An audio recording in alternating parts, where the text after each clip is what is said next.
પણ સૌથી પહેલા મારી વાત શરૂ કરું એ પહેલા સમગ્ર તંત્ર તો છે જ ખડે પગે દોડતું અને સરસ રીતે બહુ મુસ્કુરાઈને સ્વાગત કરતું, પણ તમને જે કલેક્ટર મળે છે ને એ તમારા સદભાગ્ય છે.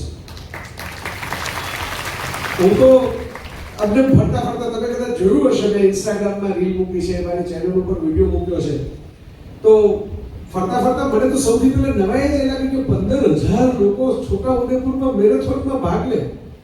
અને પછી મેડમે કીધું અને મને ફોટો બતાવ્યો, વિડીયો બતાવ્યો કે સાડી પહેરીને મેરેથોન દોડી શકાય. બહુ યુનિક ઘટના. આખા ગુજરાતમાં કદાચ ક્યાંય એવી ઘટના નહીં થઈ હોય. મોટા મોટા શહેરોમાં સંજયભાઈ અમદાવાદમાં નહીં થઈ, મારા રાજકોટમાં તો નથી થઈ કે જ્યાં 15,000 લોકો મેરેથોનમાં દોડે. હું તો એ જોઈ રહ્યો છું કે ટૂંક સમયની અંદર આપણે કોમનવેલ્થ ગેમ્સ અમદાવાદની અંદર હોસ્ટ કરવાના છીએ અને મોદી સાહેબ હમણાં વચ્ચે બોલેલા આપણા પ્રાઇમ મિનિસ્ટર કે આપણું એક સપનું ઓલિમ્પિક પણ હોસ્ટ કરવાનું ભારતની અંદર છે. ભલે આજે આપણે મેડલમાં ને એમાં પાછળ છીએ, પણ આપણે હોસ્ટ કરવા જશું ત્યાં સુધીમાં મેડલમાં આગળ આવવું પડશે ને. અને એ આગળ આવવા માટે હું આ મારી સામે બેઠેલા જેટલા દીકરા દીકરીઓ છે ને, એમાં ભવિષ્યનો એક ઓલિમ્પિક કે કોમનવેલ્થ કે એશિયાડ કે ગેમ્સનો ચેમ્પિયન વર્લ્ડ મેડાલિસ્ટ જોઈએ. અમે વૃક્ષ વાવ્યા ને એને જેમ સંજયભાઈ કહેતા હતા ને કે એનો છાંયડો પછી લેવા માટે અમે નહીં આવીએ, એ તો કોઈ બીજા લેવો છે.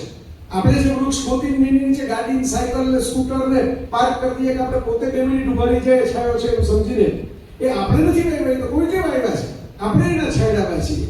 એમ અત્યારે આ વાવેતર થઈ રહ્યું છે આ વિસ્તારની અંદર સ્પોર્ટ્સ કલ્ચરનું.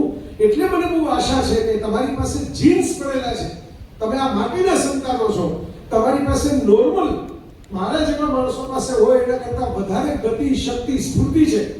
અને એનો તમે જો ઉપયોગ સરખી રીતે કરશો તો એક દિવસ એવો દૂર નથી કે ગુજરાત, કારણ કે ગુજરાત પાસે હજી સ્પોર્ટ્સનું કલ્ચર ઓછું છે, અને સમગ્ર છોટાઉદેપુર વિસ્તાર પાસે એક ઇન્ટરનેશનલ લેવલનો એક સુતા ઉતરકું એકથી વધારે ઇન્ટરનેશનલ લેવલના ગોલ્ડ મેડલ હોય. કારણ કે આપણા જિલ્લા જેવા કેટલાક દેશો છે જે ભાગ લેતા હોય છે. આપણે તો કેટલાક 2-3 જિલ્લા ભેગા કર્યું તો દેશથી જઈને નાના. જો ત્યાંથી પેદા થતા હોય તો આપણે ત્યાંથી કેમ નહીં? એ વિઝન, એ દ્રષ્ટિ, એ આત્મવિશ્વાસ, એ કોન્ફિડન્સ એ કરી શકે તો હું કેમ ન કરી શકું? આફ્રિકાના કોઈ ખૂણા ખાચરાના એ જંગલ વિસ્તારમાં મોટા થયેલા લોકો છે, એમની સુવિધાઓ નથી મળી. એ એવા છે, તમે જો કદાચ બધાને જીવન ચરિત્રો વાંચ્યા હોય તો કોઈ ચામડાના ચિત્રના બૂટ પહેરીને દોડતા હોય. જો ત્યાંથી મોટા ભાગની આજે તમે ટીમ જોશો તો મોટા ભાગના એથ્લેટ કે ચેમ્પિયન જોશો તો એની અંદર આગળ નીકળેલા છે. તો આપણા વિસ્તારમાંથી ન શું કામ નીકળે? નીકળશે જ નહીં, નીકળશે અમે જશું, એનું નામ આત્મવિશ્વાસ. એ આપણો કોન્ફિડન્સ છે કે અમે શું કામ ન કરી શકીએ? 2 હાથ છે, 2 પગ છે, એક માથું છે, 2 આંખ છે, નાક છે, બધા પાસે હાથ છે. હા, કોકની ચામડીનો કલર જરાક જુદો હશે. બરાક ઓબામા સાહેબ અમેરિકાના 2 ટર્મ રાષ્ટ્રપતિ રહ્યા, હજી ઘણા યાદ કરે છે એમને. તો આ ઓબામા સાહેબ છે, એમની ચામડીનો કલર તો કાળો હતો. તો હમણાં સંજયભાઈ જે ફેર એન્ડ લવલીને યાદ કરતા હતા, 14 દિનો મેં ગોરાપણ કા અહેસાસ, તો આપણે એમને ક્લીનના ડબલા ભેટ આપી આવીએ તો કાળામાંથી ગોરા નથી થઈ 14 દિવસમાં. ના, પણ એમની પર્સનાલિટી એમને કોન્ફિડન્સથી એવી ખીલવી કે એક મહાસત્તાના 2 ટર્મ પ્રમુખ રહ્યા. આજે તો રિટાયર તરીકે પણ જો ધારો કે અહીં છોટાઉદેપુર આવે તો બધા જ લોકો એની એક સેલ્ફી પડાવવા માટે આવે. અમેરિકાના એક્સ પ્રેસિડેન્ટ આવ્યા છે, ચાલો સેલ્ફી પડાવી. કે ચામડીનો કલર આડે નથી આવતો. અમિતાભ બચ્ચનની ઉંમર 83 વર્ષની છે, 83 years old. સામાન્ય સમયમાં આપણે એમ કહીએ રિટાયર થાવ, ઘરે બેસો, મંદિરના ઓટલે બેસો. ઘરે પણ ઘણા લોકો બેસવા નથી સરખી રીતે. હવે તમારું શું કામ છે? ઘરમાં જાઓ, દેવ દર્શન કરી આવો, યાત્રા કરો, ભજન કરો, મંદિરના ઓટલે બેસો. આજે આખા વર્ષની અંદર બીજા કોઈ કરોડપતિ તરીકે પૈસા કમાય કે ન કમાય, બચ્ચન તો કમાય જ છે. સૌથી વધારે મોટો ચેક તો એનો જ ફાટે છે. બીજાને પૂછે છે કે આપ ઇનકી ધનરાશि કા ક્યા કરેંગે? તો કોઈ એમને પૂછવું જોઈએ કે આપ ઇતની ધનરાશિ કા ક્યા કરેંગે? પણ યાદ એ રાખવાનું છે કે અમિતાભ બચ્ચનની ઘેર આપણો જન્મ થયો હોય ને તો આપણે અમિતાભ થાય એની કોઈ ગેરંટી નથી હોતી આ જગતમાં. સચિન તેંડુલકરની ઘરમાં જન્મ થયો હોય ને તો આપણે સચિન તેંડુલકર થાય એની ગેરંટી નથી હોતી આ જગતમાં. અર્જુન તેંડુલકર અને અભિષેક બચ્ચન બે હજી સ્ટ્રગલ કરે છે પોતાની આઈડેન્ટિટી બનાવવા માટે. એક જ ધીરુભાઈ અંબાણીના 2 સંતાન મુકેશભાઈ અને અનિલભાઈ બંને એક સરખા બિઝનેસમાં આવ્યા, ફિલ્મોમાં આવ્યા, ટેલિફોનમાં આવ્યા. પણ એક ભાઈ સફળ થયા અને એક ભાઈ નિષ્ફળ ગયા. જગજાહેર છે. છાપામાં આવેલા સમાચાર છે કે મારા તમારા તો છે નહીં ઘરના. તો માત્ર ઘર, પરિવાર, મા બાપ આના જોડે જ સફળ થઈ જવાશે મગજમાંથી કાઢી નાખો. આપણી અંદર આપણે એવી તાકાત પેદા કરો, આપણી અંદર આપણે એવી બુલંદી પેદા કરો કે સફળતા આપણને શોધતી શોધતી આવે. કાબિલ બનો, કામયાબી તમારે પીછે પીછે ભાગે. કાબિલને ખેલવાની વાત છે. દરેકની અલગ અલગ હોય. મેં તમને કીધું રાણી મુખર્જીનો અવાજ કાસનીને થાળી કસાય એવો છે, છતાં એણે એક્ટિંગની અંદર એવી સરસ અભિનય પ્રતિભા બતાવી કે એ સમયના જેટલા ટોચના એક્ટરો હતા એ બધા સાથે કામ કરી લીધું અને બધા એવોર્ડ લઈ લીધા, નેશનલ એવોર્ડ સહિત. તમે વિચાર કરો, સચિન તેંડુલકર જેને હમણાં મેં નામ લીધું, એની હાઈટ 5 ફૂટ ને 2 ઇંચ છે. 2 ઇંચ પૂરા નથી, 5 ફૂટ ને 1 ઇંચથી ઉપર થોડુંક છે. લોકો એને ઠીંગુજી નથી કહેતા, લિટલ માસ્ટર કહે છે. કારણ કે એને ક્રિકેટની હાઈટ એવડી ઊંચી કરી દીધી કે એની પોતાની હાઈટ કેટલી છે ને લોકો ભૂલી ગયા. આ આપણે કરી શકીએ છીએ. એવું નથી કે ગામ બહુ મોટું હોય, સુવિધાઓ બહુ સારી હોય તો જ આ થાય. તમે આટલી મોટી સંખ્યામાં આખા જિલ્લામાંથી ભેગા થયા છો. મેડમ વાત કરતા હતા, મને તો આ સદનસીબે મેડમનો ઇન્ટરવ્યુ કર્યો ને એને કારણે છોટાઉદેપુર અજયનું લાગતું જ નથી. અહીં શું શું થાય છે, શું શું બધી એચિવમેન્ટ છે, બધું પણ મોટું થઈ ગયું છે. અહીંની હસ્તકલાના એના બધા મેં તો શોધીને ચિત્રો મૂક્યા છે વિડીયોની અંદર પણ. અને મને મેડમ જ્યારે મળ્યા ત્યારે ટપાલ ટિકિટ લઈને આવ્યા હતા. જ્યારે આ વિસ્તારની એક સરસ મજાના ઉત્સવની ટપાલ ટિકિટ બહાર પડી રહી. તમે વિચાર કરો કેવો સરસ ભગવાને આમ, તમે અંદર દાખલ થાવ ને તમને ખબર પડી જાય કે આ દાંતીના એરિયા પૂરા થયા અને છોટાઉદેપુર શરૂ થયો.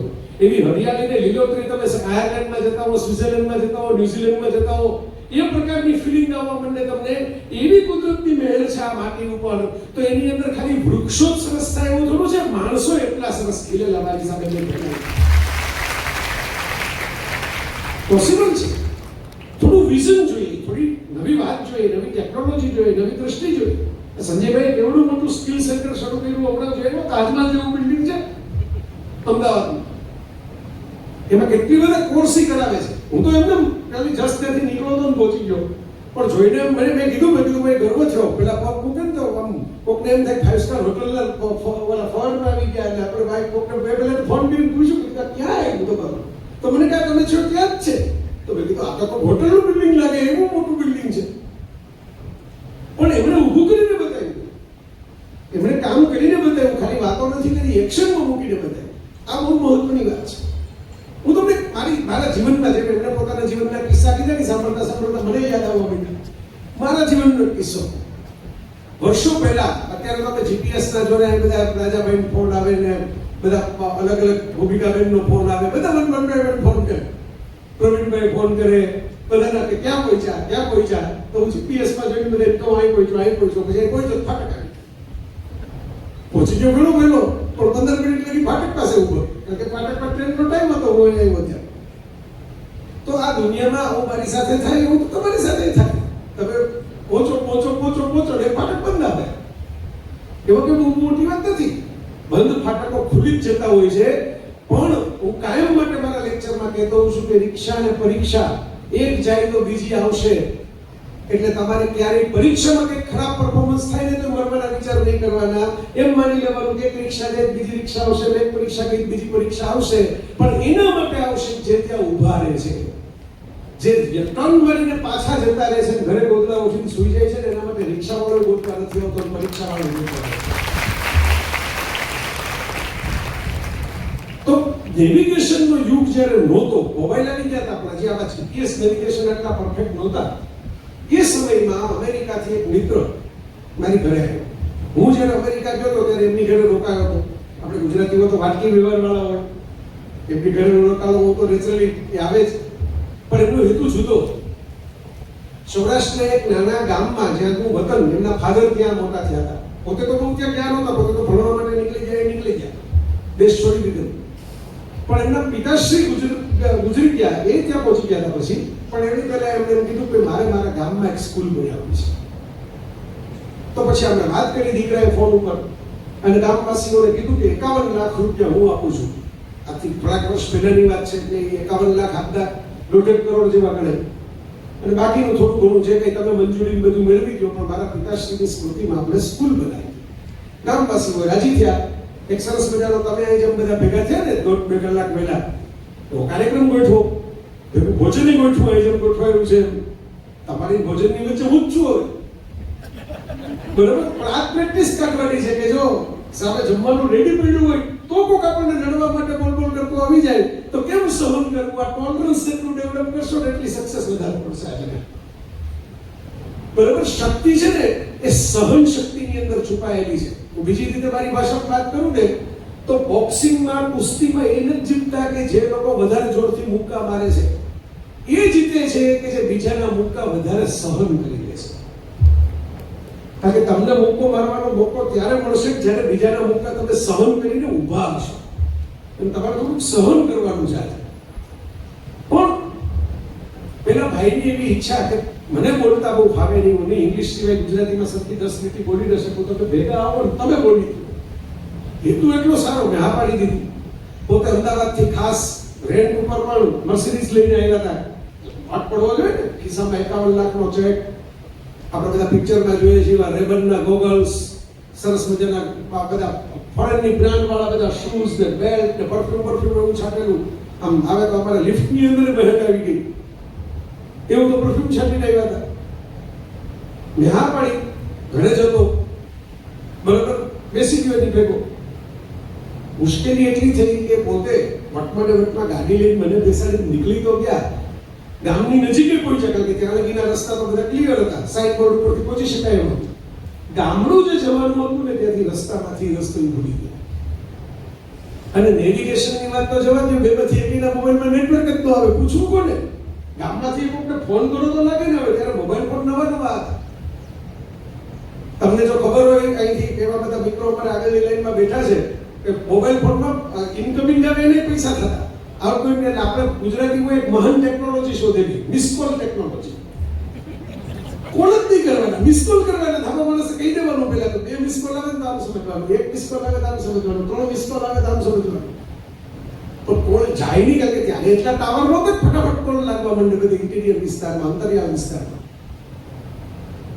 અમે ભેગા ગયા, હવે એમને એસી કારમાં પ્રસંગો છૂટી ગયો. કારણ કે છે અમેરિકાથી એક માણસ ચેક દેવા માટે આવ્યો હોય, આમ ગામમાં તમને આમ કે આવીને એનાઉન્સમેન્ટ કરે કે તમે બધા આવીને અહીંથી 1.5-2 કલાકથી બેઠા છો, પણ જય વસાવડા સંજય રાવલ આજે પહોંચવાના નથી કર્યું, હવે પાછા ઘર ભેગા થઈ જાઓ, તો કેવી હાલત થાય? એ જે તમારી હાલત થઈ એને જ મગજમાં આવવા માંડી કે ભાઈ આ આખું ગામ ભેગું થયું, મેં પૈસા આપીને બધાનું ફંક્શન ગોઠવું અને હું જ પહોંચી નહીં શકું, મારી સામે જોડે. હું તો એના ગામ કોઈ ગયો જ તો મને ક્યાંથી રસ્તો પડે? તો મેં હસતા હસતા કીધું બધું તમારા અમેરિકામાં જેમ ત્યારે નહોતું, આપણે તો આપણે આવી ગયા, ત્યારે આપણે બહુ નહોતું એ કલ્ચર. બધું તમારે ત્યાં સીસીટીવી હોય ને એમ આપણે ત્યાં પણ સીસીટીવી હોય. દરેક ગામમાં 2-5 જણા એવા હોય, એને બધી ખબર. કોની માથે લોનના હપ્તા ચડી ગયા છે એને ખબર હોય, કોને ખેતીમાં શું વાવ્યું છે એને ખબર હોય, બરોબર. કોને આપણે તમે લગ્નની વાતો કરતા હતા ને, કોનું ક્યાં ગોઠવાણું છે એને ખબર હોય, કોનું ક્યાં તૂટી ગયું એને ખબર હોય. એટલે મેં હસતા હસતા કીધું કોક સીસીટીવી મળી જાય ને આવું આ લોકો તો એને ખબર હશે તમારું ગામ કઈ બાજુ કઈ દિશામાં આવ્યું. તો અમે નીચે ઉતરા, આવો જ ઉનાળાનો સમય, તડકો જોરદાર. પછી કોઈ દેખાડું નહીં ને તો હું ચાલતો બાજુમાં એક મારી ખેતર હતું, ખેતરમાં ગયો. ત્યાં એક સામાન્ય સ્થિતિનો મજૂરી કામ કરતો છોકરો, એ બહુ મોટી ઉંમરનો નહીં, એવો પાણી વાળતો હતો અને પાણી પાતો હતો બધા. મેં કીધું દોસ્ત આ ગામ? તો કે હા મારું જ ગામ છે. બહુ સરસ. મને કે નજીક જ છે, એની તૂટક ભાષા મને સમજાવે. તો મેં કીધું દોસ્ત એક કામ કર, તને આ મળે એના કરતા જાજા પૈસા અમે બક્ષિસમાં આપીએ, આજનો રીતનું અહીંનું કામ પતાવવાનું અમારું કામ કરી દે, જમવા ખાવા પીવાનું, તને તેડી મૂકી જવાનું બધું. પણ અમારે હવે ઇમરજન્સી છે, હવે જો મોડું થશે તો ગામમાં બધા આ તડકામાં બેસશે નહીં, બધા ખાઈ પીને ઘર ભેગા થઈ જશે ને આ સાહેબ અમારી ભેગા આવ્યા જેનું ફંક્શન છે એ પાણી જશે. છોકરો મારી ગયો, મેં ગાડીમાં બેસાડ્યો. ગાડી જરાક આગળ ચાલી તો મારી સામે જોઈને વાત મેં કરી હતી એની સાથે, ઓલા સાહેબ તો વાત બિચારા ગુજરાતીની સાથે કરી નહોતા શકતા. મારી સામે જોઈને કે મને કંઈક આમ નહીં આવે. મેં કીધું કેમ? તારા ગામમાં તને રસ્તો નથી મળતો? તો સુધી ગાડીમાં બેઠો જ નથી. મને આમ ન ચડે, તમે આમ ગાડી ફાસ્ટ ચાલે પણ રસ્તો ન ચડે. મેં કીધું કેટલું દૂર છે? કે હમણાં જ આવી જાય, 2 કિલોમીટર નથી, પણ તમને ન મળે. માકો ચૂકું થઈ જવાનું હોય ને ઘણા નાના ગામમાં. આ તો અઘરું. એક માણસ પડ્યો, એક લાઈફલાઈન મળી પહોંચવા માટે, એ ગાડીમાં બેસવા તૈયાર નહીં. ઓલા મારા સાહેબના ગાડીમાંથી નીચે ઉતારો તો બંધ થઈ જાય. બધા અમેરિકાથી આવેલા રહીની ગરમી કેવી રીતે ચાલે? તો વળી પાછું જો દિમાગ હોય ને તો થોડાક રસ્તા નીકળે. મેં એક રસ્તો કાઢ્યો. મેં કીધું આપણે એક કામ કરીએ, તું આગળ ચાલ્યો જા, અમે ગાડીને બ્રેક મારતા મારતા ધીમે ધીમે તમે ઓવરટેક કર્યા વગર લગાવી દઉં. કે આટલો જ વળાંક છે, તું વળાંક કંપની ચાલે કે હાલીને બતાવી દે, પછી વાપસ થશે ગાડીમાં. પછી તારે અલબત્ત નહીં અમારે પર, પછી તો અમારે એક દિશામાં ચાલવાનું છે સીધું. મારા દોસ્તો, આજે મેં તમને આ વાત યાદ આવી ગઈ એટલા માટે કરી, કેટલા વખત પહેલાનો કિસ્સો, કેટલા અહીંથી કેટલા કિલોમીટર દૂર બનેલો કિસ્સો પણ મારા મગજમાં છપાઈ ગયો છે. છોકરાને તો મજા આવી ગઈ, આજ તો કામે ગયું, આરામ કરવાનો, આજે ખાણીપીણી કરવાની, માથે પૈસા મળે. એટલે એ ચાલતો ચાલતો ગીત ગાતો ગાતો, સીટી વગાડતો, તમે કહેતા હતા સીટી વગાડતા શીખી લેવું, સીટી વગાડતો ગીત ગાતો ગાતો લહેરથી ચાલ્યો છે. ફાટેલા કપડા, પગની અંદર સરખા ચપ્પલ નહીં, સ્લીપર હતા એ સાંધેલા, દોરી મારીને સાંધેલા. એટલે સ્લીપરને પૈસા ઘરમાં નહીં હોય. જે ગાંધીજી આવ્યા દક્ષિણ આફ્રિકાથી ભારતમાં, પછી એમણે પોપડી પહેરવાનું નક્કી કર્યું કે ભાઈ હું તો ભલે લંડનમાં ભણ્યો પણ મારા દેશવાસીઓ પાસે આ કપડાં નથી, તો મારે આવા કપડાં પહેરીને ફરાય નહીં. એવી પરિસ્થિતિનો છોકરો મારી બાજુમાં જે બેઠો છે, એ 1 કરોડની ગાડીમાં બેઠો છે, એના શરીર ઉપર જે ઘરેણા ને જે બધું છે એ 1.5 કરોડનું થાય એમ છે. ખિસ્સામાં 51 લાખનો ચેક છે, એટલે 3-4 કરોડનો દાગીનો તો બાજુમાં જ છે. પણ પેલા છોકરાને ઓવરટેક કરી શકતો નથી. પેલો ધીમે ધીમે ચાલ્યો જાય ગીત ગાતો ગાતો, અને બ્રેક મારી મારીને ગાડી હલાવવી પડે, ભલે પેટ્રોલ થોડુંક જાતું પડે.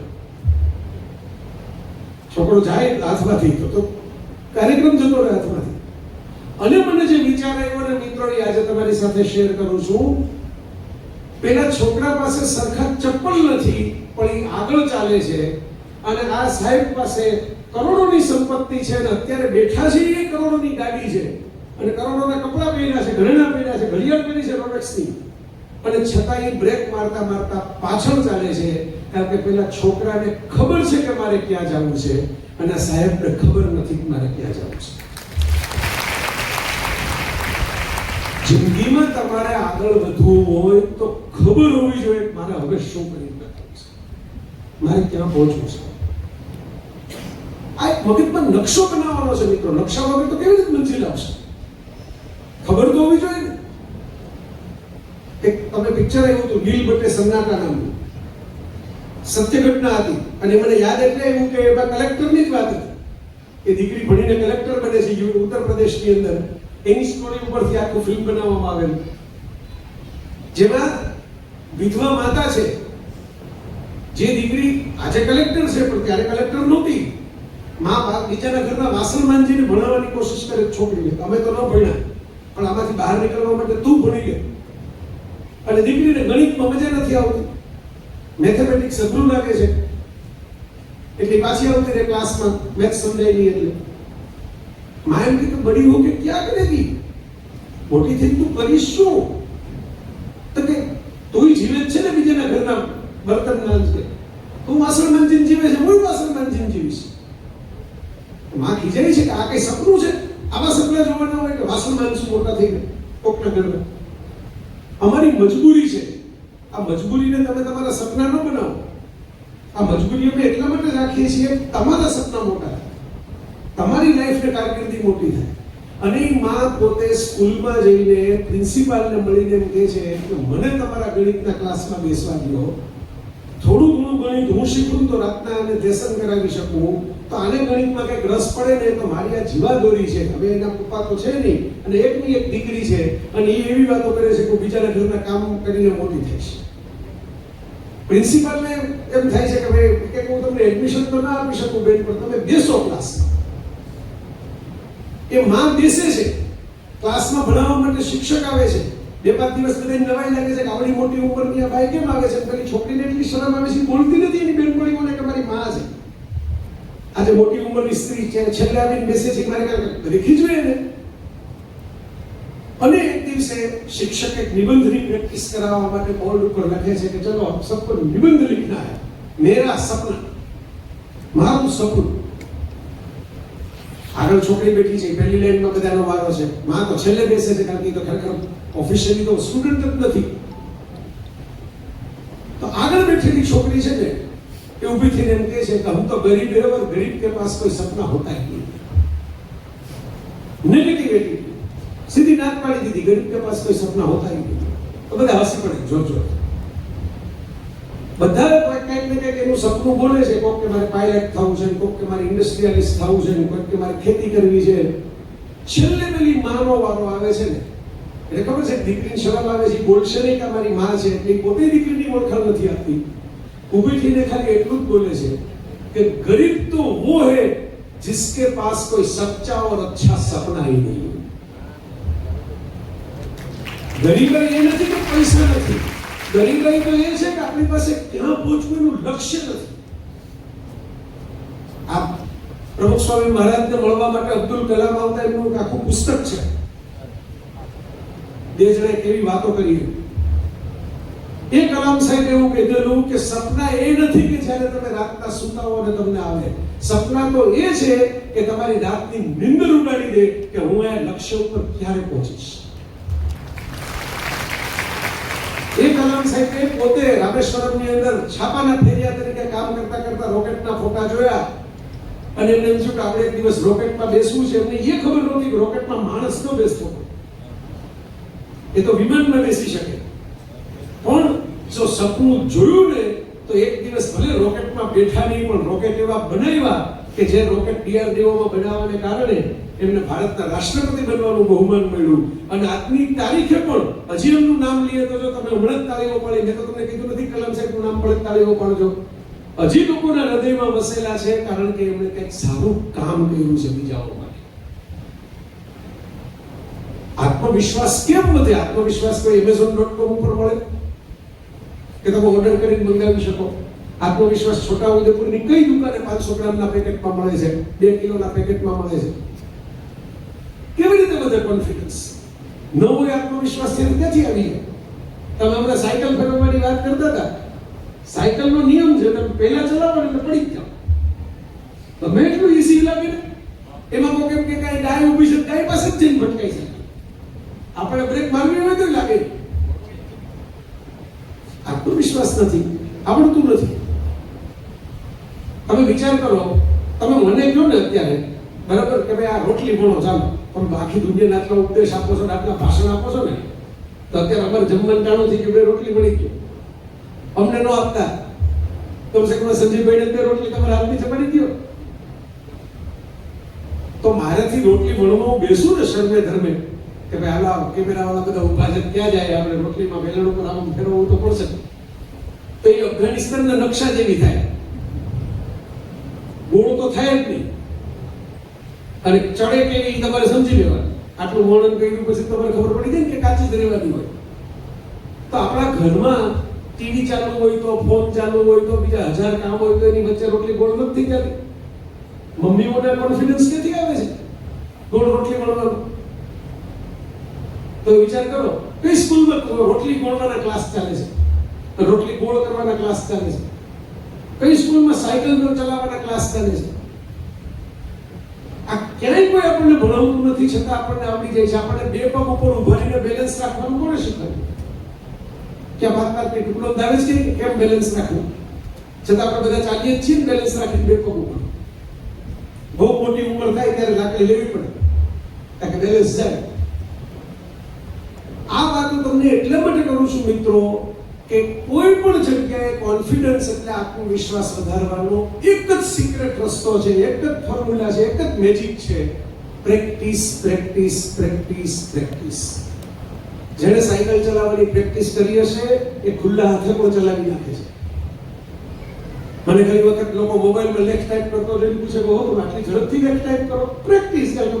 દર અઠવાડિયે 2000 શબ્દોનો લેખ આપવાનો હોય, 2 લેખ આપવાનો હોય અઠવાડિયામાં. દરેક વખતે તો બને નહીં કે હું ઘરમાં જ બેસીને શાંતિથી આમ ટેબલ ગોઠવીને સંજયભાઈ જેવું સરસ ઓફિસના ટેબલ છે ગોઠવી લખતો હોઉં. એટલે હું તો કોઈ મ્યુઝિયમની લાઈનમાં ઉભો હું એ બેઠો બધો પકડો લખતો હોઉં. તો વિચાર કરે પ્રેક્ટિસ પડી ગઈ. એક હાથે હું લખી શકું છું 2200-2300 શબ્દો. પ્રેક્ટિસ. અમારા બેને બોલવાની પ્રેક્ટિસ છે. તો કોઈ પણ મિનિટે ઉભા કરી દીધું બોલવા માંડી. કેમેરો ચાલુ કરી દે બોલવા લાગ્યો. પ્રેક્ટિસ. જે બાબતમાં તમારે મિત્રો કોન્ફિડન્સ ઘટતો હોય ને, ફેસ ધ ફિયર. એ ડરનો તમે મુકાબલો કરો. ફિયર અંગ્રેજી શબ્દ છે FEAR એનો સ્પેલિંગ થાય. મોટા ભાગના લોકો એનો અર્થ શું કરે? Forget everything. FEAN run. બધું ભૂલો ને ભાગો. બરાબર? ભય લાગે એટલે ભાગો. અને અમારા જેવાનો અર્થ એવો કરે ફેસ એવરીથિંગ. ફોરગેટ નહીં, ફેસ એવરીથિંગ. બધાનો મુકાબલો કરો એન્ડ રાઈઝ. અને ઉપર ચડો. આ ઉપર ચડવાની રીતે આત્મવિશ્વાસ વગર આવવાની રીતે. તળેટીમાં તમે ફોટો પાડો ને, પાવાગઢ જાઓ, ગિરનાર જાઓ, અંબાજી જાઓ, હિમાલય જાઓ, કોઈ પણ પર્વત જાઓ, ચોટીલા જાઓ, જે તમને અનુકૂળ આવે ત્યાં જાઓ. તમારા ગામમાં કોઈ મોટો ડુંગરો હોય તો ત્યાં જાઓ. તળેટીમાં મોબાઈલમાંથી સેલ્ફી પાડશો ને તો 2 દુકાનના પાટી આવશે ને 2 ફોટા આપે. તમારા બાજુ ઉભા છે ભાઈબંધના મોઢા આવશે. પણ શિખર ઉપર જઈને જો સેલ્ફી લેશો ને તો નદી, પહાડ, ઝરણા, આખો વિસ્તાર અડધો કવર થઈ જશે એક જ સેલ્ફીની અંદર. એ જ મોબાઈલ છે, એ જ તમે છો. પણ ઉપર જશો ને તો દુનિયા મોટી થતી જશે. નીચે રહેશો ને તો દુનિયા નાની રહેશે. મારે તમારી દુનિયા ખોલવી છે. મારો તો આમાં બીજો હું હમણાં જતો રહીશ પાછો અહીંથી બોલવી. પણ તમારામાંથી કોઈક મને 10 વર્ષે, 20 વર્ષે, 25 વર્ષે કંઈક મળે તો એકાદો મેસેજ કરે અને મેસેજને લખે તેથી તમે આવ્યા હતા અને અમને ત્યાંથી ટકોરો મળી ગયો. હા, આ તો થાય એમ છે આપણેથી. ન શું થાય? કેમ ન થાય? હું જે ગામમાં મોટો થયો છું એ આ મોટેથી કેવડું હતું ગોંડલ. હજી છાપવામાં આવે છે, હજી સમાચારોની હેડલાઇનમાં આવે છે જાતજાતની માથાકૂટને કારણે. એની વચ્ચે જ થઈને અમે દુનિયા પહોંચી ગયા જ્યાં પહોંચવાનું હતું ત્યાં. એમાં કઈ મર્યાદા નડે જગત. મહેન્દ્રસિંહ ધોની લિજેન્ડરી કલાઈ છે. હમણાં મેચ જ ન રમ્યો IPL માં તોય પૈસા મળી ગયા એને. ન રમવાને પૈસા આપે લોકો, કારણ કે ટીમમાં રહેવું જોઈએ, તમારું નામ તો મોટી મોટી બ્રાન્ડિંગ થાય, એડવર્ટાઇઝમેન્ટ થાય. એ પણ એક નાનકડા ગામનો છોકરો હતો. તમે વિચાર કરો, કોઈ એવું માની લેવાની જરૂર નથી કે આપણું ગામ નાનું છે એટલે આપણી હેસિયત નાની છે. આપણો વિસ્તાર તો આદિવાસી મેળામાં હમણાં ગયો તો, ડાંગ બાજુ એક મેળો હતો. ત્યાં હું બોલેલો છું કે હવે જેટલું તમે જુઓ દુનિયા આખીમાં જે કંઈ માથાકૂટ ચાલી રહી છે ને, એ જોતા ખરેખર ધરતી સાથે, મૂળિયા સાથે જોડાયેલા માણસો પાસે એક દિવસ દુનિયાએ આવવું પડશે. શું ખાવું, શું પીવું એ નક્કી કરવા આવવું પડશે. કેમ જીવવું એ નક્કી કરવા આવવું પડશે. કોણ કહે છે કે પાછળ છો? હું તો એમ કહું છું આગળ છો. દુનિયામાં ફિલ્મો બને છે આ થીમ ઉપર અવતાર છે કે કેવી રીતે પ્રકૃતિની સાથે જોડાયેલા લોકો છે આગળ વધી શકે. હા, નવી દુનિયા કેવી છે એની સાથે તાલ મિલાવવો પડે. પણ હમણાં તરુણભાઈ વાત કરતા હતા કે ભાઈ અમારા વિસ્તારની અંદર ગેસની પાઇપલાઇન આવી. શક થઈ ગયો. વાત ગેસની પાઇપલાઇન આપણે ગરબામાં કહીત આવે છે ઈંધણા વીણવા ગઈ હતી મોરી સૈયર. પણ ઈંધણા વીણવા નહીં જવા પડે તો ગેસ ઘરે ઘરે પહોંચી જાય. તો શું થાય? સમય બચે. એ સમયનું શું કરવાનું બચે? તો મોબાઈલની અંદર 10 ઇન્સ્ટાગ્રામમાં રીલ જોઈ નાખવાના નહીં. સ્કિલ ડેવલપ કરવાની. જો સ્કિલ ડેવલપ કરશો તો કોઈક આપણી રીલ બનાવશે. બેમાંથી બેનો ફરક સમજી લેજો. તમારે ખેલાડી થવું છે મિત્રો કે પ્રેક્ષક થવું છે? પ્રેક્ષક થશો કોકના માટે તાળી પાડતા રહી જશો. ખેલાડી થશો દુનિયા તમારા માટે તાળી પાડશે. ક્રિએટર થશો 10 લોકો તમને સલામ કરશે અને બોલાવશે. કસ્ટમર થશો 10 લોકો તમને ધક્કા મારીને આગળ જતા હશે. તમારે નક્કી કરવાનું છે બેઠા બેઠા કે આપણે ક્યાં પહોંચવું છે. તમે કહો કે એનો રાઈટ ટાઈમ હોય, રાઈટ પ્લેસ હોય. રાઈટ ટાઈમ, રાઈટ પ્લેસ જેવું આ જગતમાં કંઈ હોતું જ નથી. આપણે જીવીએ છીએ એ રાઈટ ટાઈમ અને આપણે જ્યાં હોઈએ છીએ એ રાઈટ પ્લેસ.